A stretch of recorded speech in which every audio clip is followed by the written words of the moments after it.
Halo semuanya, selamat datang di channel Auto Driver. Inilah salah satu mobil yang paling menghebohkan di IMS 2023. Ini adalah SMK bermesin listrik, berpenggerak full elektrik.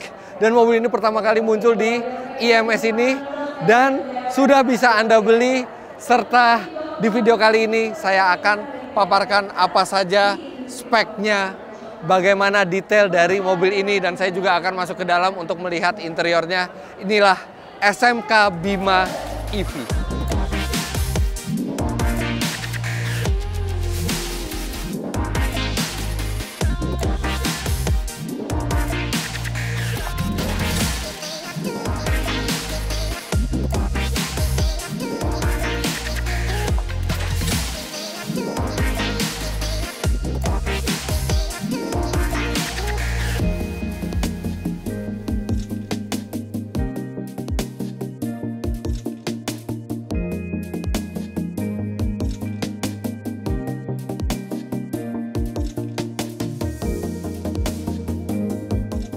Pada saat launching dari mobil ini, SMK bilang bahwa mobil ini adalah CBU. Lah, bagaimana bisa? SMK sendiri adalah merek Indonesia, tapi mobil ini adalah CBU. Ya, jadi pihak SMK juga bilang bahwa untuk membuat SMK Bima EV ini, mereka bekerja sama dengan pabrikan mobil Tiongkok. Jadi ini masih dibuat di sana, tapi dengan spesifikasi yang diminta oleh SMK Indonesia. Tapi kedepannya mobil ini akan diproduksi secara CKD rencananya. Artinya akan ada penurunan harga. Nah, berbicara harga, berapa harga mobil ini? Well, harga mobil ini cukup mahal. Tapi ya karena ini sebuah electric vehicle, artinya memang harganya cenderung mirip lah dengan kompetitornya. Kompetitornya adalah DFSK Gelora E di 500 jutaan rupiah. Dan memang mobil ini juga sama harganya di 500 jutaan rupiah. Persisnya berapa SMK belum memberitahu, tapi mereka memberi kisaran sekitar 500 juta rupiah. Tapi itu dalam keadaan CBU. Ketika nanti mobil ini di CKD dengan struktur pajak yang berbeda, dengan konten lokal yang bertambah, dia akan bisa mengurangi harga jualnya, dan SMK memperkirakan harga jualnya bisa di kisaran 450-an juta rupiah. Well, itu masih tetap harga yang cukup mahal untuk sebuah mobil komersial, tapi ini adalah electric vehicle. Dan hanya ada sedikit electric vehicle komersial di Indonesia, dan sekarang kita lihat dari sisi penggeraknya terlebih dahulu. SMK Bima EV memiliki baterai berkapasitas 49,1 kWh yang menggerakkan roda belakang, yang bisa menjalankan mobil ini dari 100% baterai sampai 0 itu sejauh 300 km. Artinya rata-rata 1 kWh bisa membuat mobil ini berjalan sekitar 6 km. Yang mana itu sebenarnya konsumsi listrik yang cukup baik. Karena 6 km per kWh itu mirip dengan Hyundai Ioniq 5 yang tentu saja teknologinya lebih modern dibandingkan mobil ini. Mobil ini memiliki tenaga 75 kW, artinya sekitar 100 HP. Dan itu tenaga maksimalnya. Kalau tenaga power rata-ratanya itu di sekitar 50-60 HP. Dan mobil ini bisa melaju dengan kecepatan maksimal sekitar 100 km per jam. Jadi jarak tempuhnya lumayan jauh.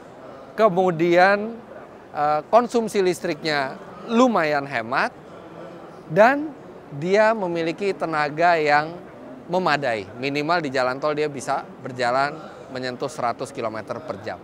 Sekarang kita lihat desainnya. Dari depan, desain SMK Bima EV ini mirip seperti SMK Bima Pickup yang sudah pernah kami tes sebelumnya. Dan ada beberapa sentuhan yang lebih modern seperti di fog lampnya, karena ini adalah mobil yang memang disiapkan untuk lebih premium ya, walaupun sebenarnya bukan premium ini. Velg masih kaleng. Ini bannya menggunakan 175/65 R14, tapi ini yang berbeda, ada emblem biru. Ini yang menandakan dia adalah EV, electric vehicle. Pintu sudah pintu geser. Ini enteng ya, nanti kita akan masuk ke dalam, tapi sebelumnya kita lihat bagian belakangnya dulu. Ini lekuk-lekuk bodinya juga nggak plain ya, jadi ada lekukan-lekukan yang membuat dia kelihatan cukup modern. Tidak ada wiper di belakang, juga tidak ada elemen pemanas di belakang. Tapi mungkin nggak masalah ya, karena kacanya tegak sekali. Jadi mungkin air bisa langsung jatuh ke bawah. Ini mestinya ini adalah sensor parkir, tapi saya nggak tahu ini sensor parkir apa bukan. Bentuknya agak beda dari sensor parkir biasa. Nah, Anda bisa lihat di sini tidak ada space tersisa. Tapi itu karena SMK Bima EV ini memiliki 4 baris kursi dengan total kapasitas 11 orang. Padahal bentuknya kelihatannya compact, tapi dia bisa muat 11 orang. Sekarang kita lihat ke bagian dalamnya. Oke, nah di sini Anda bisa duduk 3, di tengah 3, dan di paling belakang 3. Tapi yang agak unik adalah ini kursinya, ini kursi yang bisa dilipat yang ini. Dengan menarik tuas ya mestinya. Oh, bisa langsung seperti ini. Nah, ini untuk akses masuk ke belakang. Biasanya mestinya kalau untuk Indonesia itu adanya di kiri, tapi ini malah di kanan. Karena biasanya kan mobil berhenti di jalur kiri, penumpang juga biasa masuk dari kiri, tapi ini malah di kanan. Mungkin belum di-convert oleh mereka. Sekarang kita coba dulu duduknya. Ya, duduknya lantainya tinggi sekali ya, karena baterainya ini ada di bawah lantai untuk center of gravity yang rendah. Jadi ya nggak terlalu tersangga dengan baik, tapi ya ini mobil komersial, jadi nggak terlalu penting yang namanya kenyamanan. Tapi ini AC-nya sudah digital di belakang, dia double blower, dan ini bangkunya juga sudah ada kaitan untuk ISOFIX-nya. Lihat sini udah standar ISOFIX, dan bangku yang kiri juga bisa sayangnya dia tidak bisa bisa, tapi harus dari sana ya. Coba, Mar, tolong Mar. Nah, cuman dia, ini nggak bisa dilipat ke depan, tapi dia bisa dilipat seperti ini. Boleh tolong lagi, Mar? Oke, nggak apa-apa, saya akan buka seperti ini. Dan sekarang saya akan pindah ke baris tengahnya. Oke. Nah, di sini baris ketiganya. Sama duduknya, dan dia bisa reclining. Dia juga ada jump seat-nya juga di sebelah kanan ini untuk akses ke paling belakang. Dia tidak bisa maju dan mundur ya, jadi fix. Sekarang saya akan coba ke paling belakang. Coba kalau ini ditegakin dulu ya. Oke, masih ada space kaki sedikit. Saya tingginya 177 cm, tapi kalau atapnya ini tinggi sekali, jadi untuk keluar juga nggak gampang kejeduk ya, lebih mudah untuk keluar karena atapnya ini tinggi. Sekarang kita duduk ke paling belakang. Nah, di sini kaki saya mentok, tapi masih bisa duduk, dan ini headrestnya juga masih memadai, jadi masih bisa duduk lah 3 orang dewasa di sini. Total artinya 11 orang, dan ini semuanya dikasih seatbelt 3 titik. Seatbelt 3 titiknya ada 1, 2, 3, 4, 5, 6, 7, 8. Jadi hanya yang 3 di tengah ini aja ya, nggak pakai seatbelt 3 titik, tapi 8 penumpang pakai seatbelt 3 titik. Nah, di belakang ini dia punya kaca yang model geser. Tapi muat tuh 11 orang di MPV yang compact ini. Tapi memang dia cukup panjang ya wheelbase-nya. Jadi dia bisa menampung 11 orang. Sekarang kita ke bagian dalam. Wah, ini berbeda sekali. Terlihat jauh lebih mewah dibandingkan SMK Bima yang pick up. Ini ada panel piano black di sini, kemudian AC, ada pengatur arah semburan AC-nya, ada pendingin dan pemanas. Dan ini sistemnya mekanikal ya, jadi reliable mestinya. Kemudian ada sirkulasi AC, ada audio yang sederhana sekali. Ini tidak bisa memutar apa-apa, hanya radio di sini. Dan masih bisa dihubungkan USB slot di sini. Klaksonnya seperti itu, dan layar instrumennya full digital. Posisi berkendara, nah ini kita coba dulu.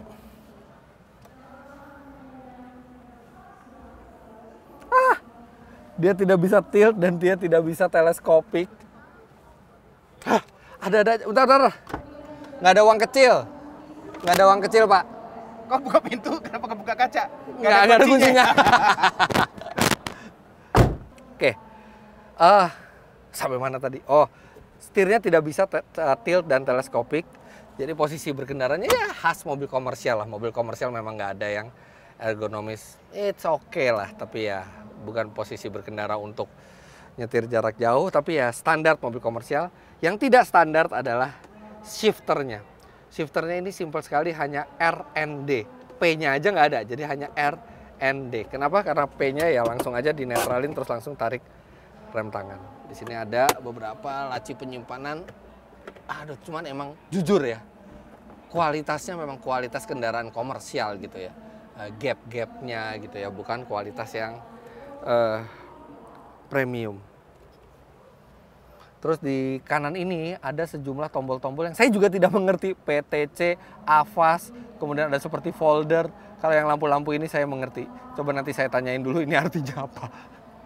Kualitasnya ya kualitas biasa saja gitu. Oke, kita nyalain. Wih, keren loh nih instrumennya. Sampai 200 ininya. Ya, jadi ini bentuknya keren. Dan yang saya bingung ada RPM, tapi RPM-nya ini redline-nya di 8.000 sampai 12.000. Jadi ini kelihatannya RPM dari motor listriknya. Keren loh nih, lihat sendiri deh. Ini keren buat ukuran mobil komersial.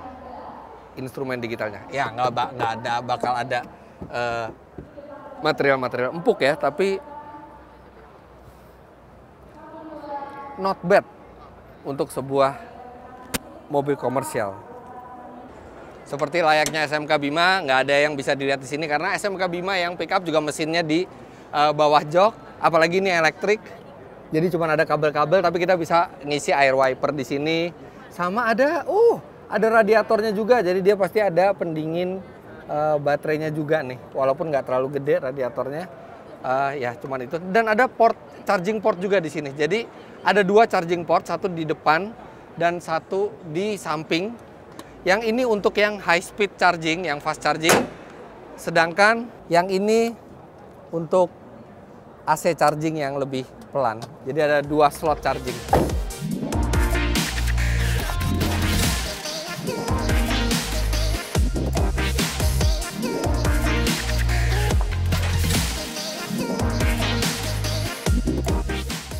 Tentu saja saya berharap SMK ini bisa makin berkembang. Bagaimanapun juga ini adalah merek Indonesia yang walaupun penuh dengan kontroversi, nyatanya sekarang muncul lagi. Walaupun masih dengan format CBU dan mereka mengakui bahwa ini adalah CBU hasil kerjasama dengan Tiongkok. Tapi setidaknya ada rencana untuk men-CKD dan mengalih teknologi dari mobil ini ke bangsa kita. Dan kita doakan saja semoga SMK lancar perjalanannya dan terlepas dari segala kontroversinya bisa menyediakan mobil yang memberi manfaat bagi masyarakat Indonesia dan tentunya dengan harga yang lebih terjangkau dibandingkan merek-merek lain. Nah, kami juga tidak sabar untuk menunggu merasakan SMK Bima EV ini, tapi tadi saya sudah berbicara dengan pihak SMK, kemungkinan setelah pameran akan diusahakan bisa ada unitnya untuk saya coba.